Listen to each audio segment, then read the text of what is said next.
오늘 아침 우리에게 들려주시는 하나님의 말씀 신약성경 마태복음 15장 1절로 20절 말씀입니다.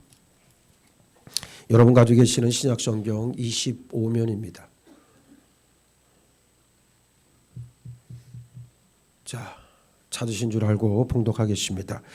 그때 바리새인과 서기관들이 예루살렘으로부터 예수께 나와 이르되 당신의 제자들이 어찌하여 장로들의 전통을 범하나이까?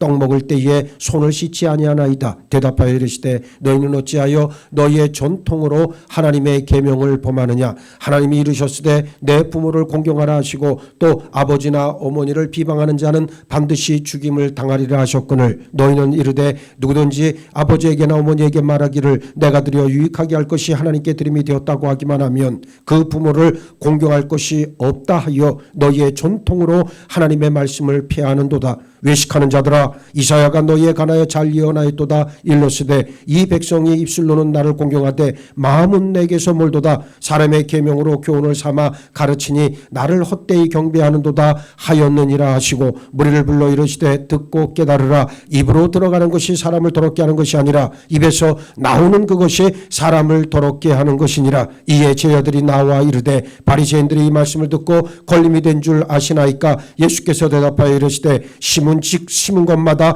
내 하늘 아버지께서 심으시지 않은 것은 뽑힐 것이니 그냥 두라. 그들은 맹인이 되어 맹인을 인도하는 자로다. 만일 맹인이 맹인을 인도하면 둘이 다 구덩이에 빠지리라 하시니 베드로가 대답하여 이르되 이 비유를 우리에게 설명하여 주옵소서. 예수께서 이르시되 너희도 아직까지 깨달음이 없느냐? 입으로 들어가는 모든 것은 배로 들어가서 뒤로 내버려지는 줄 알지 못하느냐? 입에서 나오는 것들은 마음에서 나오나니 이것이야말로 사람을 더럽게 하느니라. 마음에서 나오는 것은 악한 생각과 살인과 간음과 음란과 도둑질과 거짓 증언과 비방이니 이런 것들이 사람을 더럽게 하는 것이요 씻지 않은 손으로 먹는 것은 사람을 더럽게 하지 못하느니라. 아멘.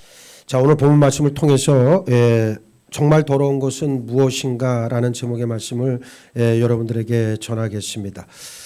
오늘 본문에 있는 말씀은 우리가 잘 알다시피 예수님의 말씀으로서 더럽다 또는 더럽힌다는 이야기가 많이 단어가 등장하는 그런 말씀입니다. 그런데 오늘 본문 말씀은 사람의 위생 문제에 관한 그런 논쟁이 아닙니다. 하나님께서 받으실 만큼 깨끗한가 아니면 더러운가에 대해서 우리에게 말씀해 주고 있습니다. 우리 영혼에 관한 문제입니다. 어떤 영혼이 하나님 보시기에 깨끗한지 더러운지를 잘 알려주고 있어요. 인생은 누구라도 하나님 앞에서 깨끗하다 말할 수 없습니다. 오늘 말씀은 우리 믿음 생활의 운명을 결정짓는 아주 중요한 말씀이라 해도 과언이 아닙니다. 누구든지 이 말씀을 꽉 붙잡기만 한다면 인생 마지막에 큰 상급이 있을 것이고 이 말씀을 붙잡지 못하고 떨어져 나간다면 마지막 날 큰 책망만이 있을 뿐입니다. 그만큼 중대한 믿음의 본질이 오늘 본문 안에 담겨져 있습니다. 수많은 성도들과 목회자들이 이 말씀을 붙들지 못하고 넘어져 갔습니다. 그것이 바로 무엇입니까? 바로 외식에 관한 말씀입니다. 외식이란 겉모양만 꾸며서 속은 더럽고 겉은 멀쩡하게 보여지는 것을 말합니다. 세번역 성경에서는 위선이라고 기록하고 있습니다. 위선이 뭡니까? 선한 것처럼 위장한다는 뜻 아니겠습니까? 예수님이 산상수훈에서 마음이 가난한 자, 마음이 청결한 사람이 복이 있다. 그는 하나님을 볼 것이다 말씀했습니다. 마음이 깨끗한 사람, 더러운 사람이 있습니다. 영혼이 깨끗하면 하나님을 본다, 하나님이 받으신다 이런 의미입니다. 그런데 역설이 있어요. 더럽다, 깨끗하다 이것은 내가 정할 수 없고 누가 정한단 말입니까? 오직 하나님께서만이 정할 수 있고 판단하십니다. 하나님은 어떤 기준으로 판단하실까? 하나님 앞에 나왔을 때 하나님 내가 얼마나 더러운지 나는 잘 알고 있습니다. 저는 죄인입니다. 이것을 인정하고 고백하는 사람은 깨끗하다 말씀하십니다. 이게 역설이에요. 반대로 하나님 앞에 나와서 하나님 나는 깨끗합니다. 나는 의로운 사람입니다. 주장하는 사람을 하나님께서는 보시고 너는 더럽다 판단하십니다. 그 영혼을 역겨워하십니다. 성경은 이런 신자를 가리켜 외식하는 자다 명명합니다. 오늘 본문에서 예수님은 이런 자들을 가리켜 위선자들이라고 책망하고 계십니다. 예수님은 위선자들을 아주 싫어하셨습니다. 오늘 외식하는 신앙이 무엇인지 말씀드릴 때 깨닫는 역사가 여러분들 가운데 충만히 임하기를 바랍니다. 왜냐하면 이것을 알아야 물리치고 끊어버릴 수 있기 때문입니다. 우리는 외식이 얼마나 무서운지 알아야 합니다. 우리는 모두 외식하는 자들입니다. 자기를 발견하는 시간이 필요합니다. 그것을 놓쳐 본문에 나오는 바리새인의 믿음을 따라가면 그런 신자들이 교회 안에 정말 많이 있지만 그렇게 믿음 생활을 감당하면 평생 신앙생활은 헛될 수밖에 없습니다. 외식하는 자는 마지막 날 하나님 앞에서 심하게 책망받습니다. 오늘 본문에 등장하는 바리새인의 외식은 두 가지 문제를 가지고 있어요. 첫째, 외식은 사람을 정죄한다는 사실입니다. 본문 2절에 보면 바리새파 사람들이 예수님의 제자들을 정죄합니다. 정죄라고 하는 것은 너는 죄인이다, 너는 더럽다, 내가 그를 그렇게 판단하는 것을 말하잖아요. 문제는 너는 죄인이다 할 때 나는 아니다라는 숨은 뜻이 들어있다는 사실입니다. 나는 의인인데 넌 죄인이야. 바리새인들이 예수님께 와서 당신 제자들이 어떻게 이런 죄를 짓느냐 따지고 있습니다. 왜 빵을 먹을 때 손을 씻지 않는가? 이 문제를 가지고 찾아와서 걸고 넘어집니다. 장로들의 전통을 어겼다는 거예요. 전통을 깨뜨렸으니 너희는 죄인이다 이 말입니다. 전통이라고 하는 것은 구약 이스라엘 시대부터 율법을 잘 지키려고 만든 세부 규칙사항을 말합니다. 바리새인은 규칙 준수에는 목숨을 걸고 지킵니다. 예수님의 제자들이 손을 씻지 않고 먹는 걸 보고 흥분합니다. 전통을 깨뜨렸다. 영적으로 더럽다. 바로 이것이 정죄입니다.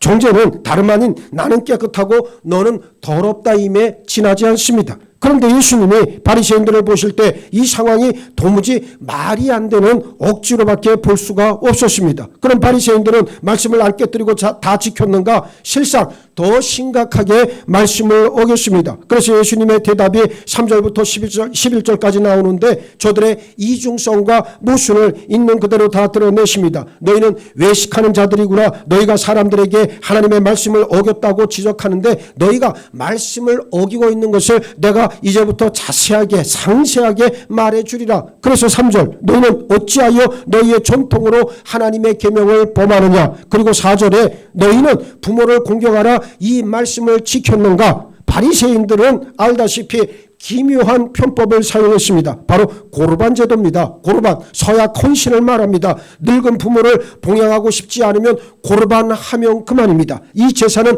하나님께 드려졌다 선포하면 끝나는 문제예요. 그렇게 하고 나서 어머니 제가 드릴 돈이 없습니다. 제 돈을 하나님께 이미 바쳤습니다. 여러분 부모 공경이라고 하는 것이 늙은 부모를 부양하라는 뜻인데 저들은 고르반 전통으로 부모 공경을 어떻게 했다? 깨뜨렸다는 말입니다. 무엇이 문제입니까? 외식이란 내가 얼마나 이중적인지 내가 얼마나 말씀을 어기는지 그것을 생각하지 않고 남이 얼마나 문제가 많은지만 보인다는 것이에요. 자기들은 편법을 만들어 부모 공경을 안 하고 하나님의 말씀을 어기면서 자기들은 하나님께 불순종하고 있다. 절대로 생각하지 못하는 지경에 빠져 있습니다. 그리고는 제자들이 유대 전통에 따라 손 씻는 일을 어겼다 와서 따집니다. 외식이 뭡니까? 자기 속으로 죄지으면서 남보고는 넌 죄인이다 정죄하는 것을 말합니다. 겉으로 내가 의인인 것처럼 꾸밉니다. 예수님은 외식하는 자들을 아주 싫어하십니다. 회칠한 무덤이라고까지 책망하셨습니다. 여러분 무덤이 오래되면 우리나라처럼 매장의 문화가 아니고 그런 삶 지역에 있는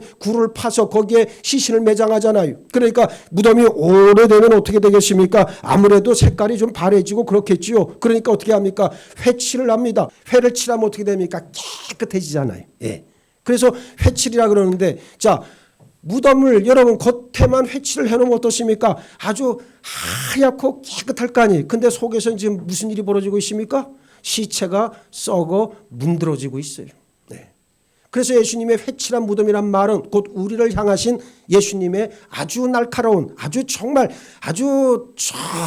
우리의 심령을 파헤치는 그런 말씀이라고 저는 생각을 합니다. 그 안에는 시체가 쏟고 있는데 겉만 하얀 회칠을 한다고 해서 뭐가 달라지겠느냐 그 말입니다. 이것이 바로 외식의 문제라는 거예요. 그래서 예수님은 10절에서 무엇이 더러운가를 말씀하고 계십니다. 우리 다 같이 11절 말씀 한번 읽어보겠습니다. 시작. 입으로 들어가는 것이 사람을 더럽게 하는 것이 아니라 입에서 나오는 그것이 사람을 더럽게 하는 것이니라. 할렐루야. 할렐루야. 사람 입으로 들어가는 것이 사람을 더럽히는 것이 아니라는 말입니다. 음식이 더러운 게 아니고 입에서 나오는 것 그것이 사람을 더럽혀요. 사람 입으로 들어가는 것이 사람을 더럽히질 않습니다. 음식이 더러운 게 아니고 입에서 나오는 것 그것이 바로 사람을 어떻게 합니까? 더럽힙니다. 남을 정죄하는 마음으로 따지는 것 제자들이 손을 안 씻고 음식을 먹어서 그 영혼이 더러워지겠느냐? 그러나 너희는 어떠냐? 다른 사람들을 정죄함으로써 너희가 의로운 척 외식을 일삼아 네 영혼이 더러워졌다 신랄하게 지금 비판하시면서 지적하고 있는 말씀이에요. 우리가 외식하지 않는 사람 초부터 없죠. 인간이라는 존재 자체가 외식을 할 수밖에 없는 그러한 존재잖아요. 다만 내가 외식을 하고 있다는 것을 깨닫느냐 깨닫지 못하느냐의 차이만 있을 뿐입니다. 2018년도로 제가 기억을 하는데 음주운전을 살인과 같이 이제 다스려야 한다 그러면서 소위 윤창호 법안이라고 하는 것이 국회에 발의가 됐잖아요. 그런데 이 법안을 발의한 모 국회의원 내 이름을 얘기하지는 않겠어요. 예배 시간인지라. 그런데 그 모 국회의원이 발의안을 내놓고 며칠 뒤에 음주운전으로 적발됐잖아요. 이게 얼마나 본인으로서는 창피하고 정말 부끄러운 일이겠습니까? 사람이라는 게 근데 그 사람만 그런 게 아니에요. 우리도 똑같은 입장이라고 하는 말입니다. 우리에게는 이중성이 있습니다. 앞뒤가 안 맞고 겉과 속이 다른 면이 너무 많은 것이 인간 실상의 진면목입니다. 말이 안 통하고 상식에 맞지 않으면 이상하게 생각되는 게 또 인지상정 아니겠습니까? 그러나 긍휼의 마음이 있다면 정죄하고 따지는 마음은 수그러진다는 사실을 인정하시기를 바라겠습니다. 모든 것이 내가 아닌 남들이 하는 모든 것이 다 존귀할 줄 알아야 된다는 거예요. 그러면 비판의 목소리가 비난의 목소리가 우리 입에서 나갈 일이 있겠습니까? 없겠습니까? 없겠죠. 그래서 남을 향한 정죄, 남을 향한 비난, 남을 향한 비방을 하지 마시고 여러분 자신을 들여다봐서 이제는 내가 정말 무엇이 문제인가를 먼저 살필 수 있는 여러분들 모두가 되기를 바랍니다. 그렇습니다. 복음의 힘으로 우리는 이 긍휼의 마음을 하나님께서 부어달라고 간절히 구해야 될 줄 믿습니다. 바리새인들에게는 이런 긍휼이 없었습니다. 조금만 눈에 거슬리면 그냥 따졌습니다. 외식에는 긍휼이 없어요. 복음의 본질을 다른 측면에서는 긍휼이라고 할 수 있습니다. 하나님은 죄인된 우리를 참고 또 참아주셔서 마침내 당신 독생자마저 십자가에서 희생시킴으로 우리를 구원해 주셨습니다. 죄로 치자면 우리 모두 지옥에 떨어져야 마땅합니다. 하나님께서 우리를 얼마든지 정죄할 수 있었지만 그렇게 하질 않으셨어요. 복음은 은혜요 긍휼임을 믿으시기 바랍니다. 반면 외식은 정죄라고 하는 사실을 꼭 유념하시기 바랍니다. 둘째, 외식은 사람들을 넘어지게 합니다. 자, 오늘 본문 14절 말씀 우리 한번 같이 읽어보겠습니다. 시작. 그냥 두라. 그들은 맹인이 되어 맹인을 인도하는 자로다. 만일 맹인이 맹인을 인도하면 둘이 다 구덩이에 빠지리라. 예수님이 바리새인을 보시고 심각한 말씀을 지금 하고 계십니다. 저들이 비록 성경을 가르치는 선생들이지만 사실은 눈이 멀어서 앞이 안 보이는 자들이었다는 말씀입니다. 그런데 앞이 안 보이는 자들이 앞이 안 보이는 자들을 인도하고 있다는 아주 이상한 말씀이에요. 그럼 어떻게 되겠습니까? 자, 눈먼 사람이 눈먼 사람을 인도하면 둘 다 가야 될 곳은 뻔한 거예요. 구덩이에 빠지게 된다는 말입니다. 무슨 뜻입니까? 성도라는 사람들이 바리새인의 이 외식에 빠지게 되면 반드시 어떻게 됩니까? 일이 터집니다. 구덩이에 빠지는 일이 발생합니다. 자신은 물론 주변에 있던 사람들마저 다 구덩이에 빠뜨립니다. 예배도 헛것이 되고 봉사에도 어떠한 상급이 없습니다. 하나님이 받지 않으시기 때문이에요. 남들이 보는 데서 사람의 시선이 머무는 곳에서 기도도 하고 섬기기도 하고 때론 큰 희생을 하는 것처럼 하지만 무엇이다? 다 위선일 뿐이다. 겉과 속이 다르다는 말입니다. 예수님은 밖에서 안으로 들어가는 것은 더러운 것이 없다. 속에서 밖으로 나오는 것이 사람을 더럽힌다 말씀하고 있습니다. 속에서 밖으로 나오는 것이 뭐겠습니까? 마음속에 있는 더러운 죄악들을 가리키고 있는 말씀입니다. 19절에 악한 생각들이 나열되어 있습니다. 외식은 속마음을 절대로 깨끗하게 정돈하지 않습니다. 외식을 일삼는 자들은 사실 자기 속마음이 얼마나 더러운지조차 몰라요. 자기 속을 들여다보지 않기 때문입니다. 그런데 참 아이러니한 것은 그렇게 겉만 꾸미는 외식의 믿음을 가진 자들에게는 이상할이 많지 또 그런 부류의 사람들만 꼬입니다. 전염성이 강해요. 교회 안에는 외식하는 사람들이 외식하지 않는 사람보다 훨씬 더 많아요. 왜냐하면 복음을 피상적으로 아는 사람이 더 많기 때문입니다. 그래서 우리는 본래 다 외식하는 자들일 수밖에 없어요. 우리 속은 다 죄로 가득 차 있습니다. 본래 마음이 청결한 사람이 없습니다. 태어나면서부터 옥토밭이 어디 있겠습니까? 처음에는 길가밭, 돌짝밭, 가시덤불밭, 내 마음밭이 이렇게 박토구나. 이것을 깨닫는 것을 무엇이다? 자기 성찰이라고 말하는 거예요. 내가 얼마나 더러운가 이것을 깨닫는 것이 바로 믿음 생활의 핵심 아니겠습니까? 아니 구원받고 하늘 날아가는 거 그건 두 번째 문제입니다. 나의 실존을 먼저 봐야 될 거 아니에요. 그래서 체험이 무엇보다 중요한 거예요. 체험하지 않고 내가 예수를 만나지 않고 십자가의 과거의 옛된 자아를 십자가에 못 박는 경험도 없이 예수의 보혈로 깨끗하게 제사함을 받은 은혜의 체험 없이 성령의 새롭게 하시는 능력의 역사 안으로 들어간 체험 없이 어떻게 우리가 하나님의 자녀라고 말할 수 있겠습니까? 내 목회는 그래서 체험의 목회입니다. 나는 누가 뭐라 해도 반드시 체험하자. 예수 만나자. 성령을 반드시 체험하자는 게 내 목회의 핵심이요. 예? 나는 우리 교회가 여러분들 모두가 다 예수님을 만나는 귀한 역사가 있기를 바랄 뿐입니다. 절대 여러분들이 피상적으로 관념적으로 예수를 알기를 원하지 않습니다. 여러분들이 인격적으로 만나야 되는 거예요. 그 만남을 통해서 얼마나 내 자신의 죄성이 드러나고 그리고 예수님께 내가 들어감으로 말미암아 내가 거룩해지고 깨끗해지는가를 체험한 사람만이 구원의 감격, 구원의 은혜가 흘러넘치지 않겠습니까? 그래서 여러분들에게 분명하게 말씀을 드립니다. 참된 믿음 생활 다른 것 아닙니다. 외식하는 자들은 성찰을 통한 참된 믿음 생활을 하지 않듯이 이제 자기 내면을 들여다보고 대면하는 일에 우리가 앞장서야 됩니다. 저들은 회피하기 바쁩니다. 저들은 도망가기 바쁩니다. 그러나 우리는 반드시 내 자신의 실존을 들여다보고 대면하고 예수의 힘으로 예수의 이름의 권세로 깨끗함을 얻는 귀한 체험의 역사가 여러분들에게 함께하길 바랍니다. 둘 다 구덩이에 빠지는데 첫 번째 외식을 따라하는 사람을 자꾸만 키워냅니다. 교회 공동체는 묘하게도 어떤 잘못이 드러났을 때 지적하고 꾸중하고 정죄하는 분위기가 형성되면 다들 그 분위기대로 따라갑니다. 그래서 아직 자라지 않은 미숙한 사람들은 위축될 수밖에 없습니다. 교회가 오래되고 구성원들의 믿음도 해묵은 신앙이 되면 교회 안에 이상하게 수군거림이 많아지죠. 누가 그러는데 어쩌고 저쩌고 이런 얘기들을 아주 수시로 합니다. 외식하는 신자가 많은 교회는 한번 허물이나 약점이 잡히면 수군거림의 구덩이로 깊이 빠져듭니다. 그 결과 다 같이 나쁜 공동체를 만드는데 우리가 일조하잖아요. 더 이상 자꾸만 사람의 소리에 내 육신의 본능에서 뿜어져 나오는 독한 소리를 하지 마시고 이제는 사람의 말은 다 드시고 하나님의 거룩한 언어, 하나님의 말씀만을 낼 수 있는 여러분 모두가 되기를 바랍니다. 그 결과 다 같이 나쁜 공동체를 만들고 있는 이 현실을 우리는 직시해야 됩니다. 이것이 바로 눈먼 자가 눈먼 자를 인도해서 구덩이에 빠진다는 말씀의 의미입니다. 두 번째, 외식하는 신앙은 그 밑에서 자라나는 자녀들로 하여금 하나님을 떠나게 만들어버립니다. 참으로 심각한 문제인데 부모가 교회와 가정에서 너무 차이가 납니다. 그런 부모를 둔 자녀들의 경우 대부분 불신자의 구덩이에 빠져버립니다. 엄마처럼 믿고 싶지 않고 아버지가 믿는 하나님을 믿고 싶지 않다 항변합니다. 그래서 젊은이들이 교회를 떠나갑니다. 교회 안에서 본 어른들의 모습이 고개를 갸웃거리게 만듭니다. 교회에서의 모습과 집에서의 모습이 너무 차이가 나면 처음엔 자녀들이 혼란스러워합니다. 교회에서는 천사처럼 멋지게 사람들을 섬기고 부드럽게 말하고 경건한 성도의 모양을 가졌는데 집에만 오면 우리 부모는 왜 이렇게 돌변할까? 일탈 행동을 하는 청소년 옆에는 부모의 위선이 있을 가능성이 대단히 높다.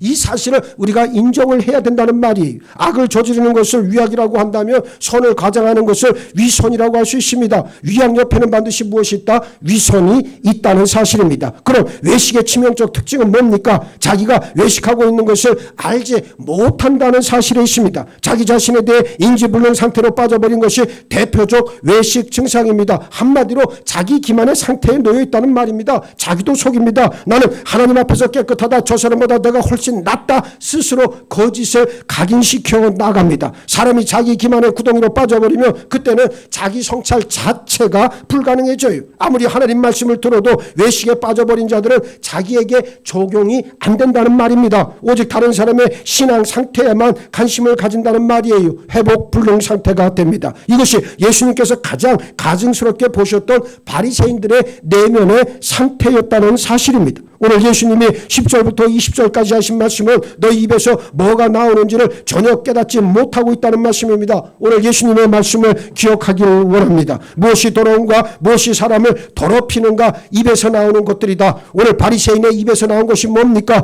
바로 정죄입니다. 이들의 문제가 뭡니까? 결코 자기 내면을 들여다보지 않는다는 사실 아닙니까? 절대 내면 청소를 하지를 않습니다. 그러면 별 수 없이 그 마음에서 악한 생각들이 계속 튀어나올 수밖에 없습니다. 살인과 간음, 음행, 도둑질, 거짓 증언, 비방, 온갖 죄가 양산이 됩니다. 이 외식에 빠지지 않도록 우리는 늘 언제나 각성된 상태로 어떻게 해야 됩니까? 깨어 있어 경계해야만 합니다. 두 가지를 꼭 기억하시기 바랍니다. 하나, 내가 누구를 정죄하기 전에 먼저 나를 살펴봅시다.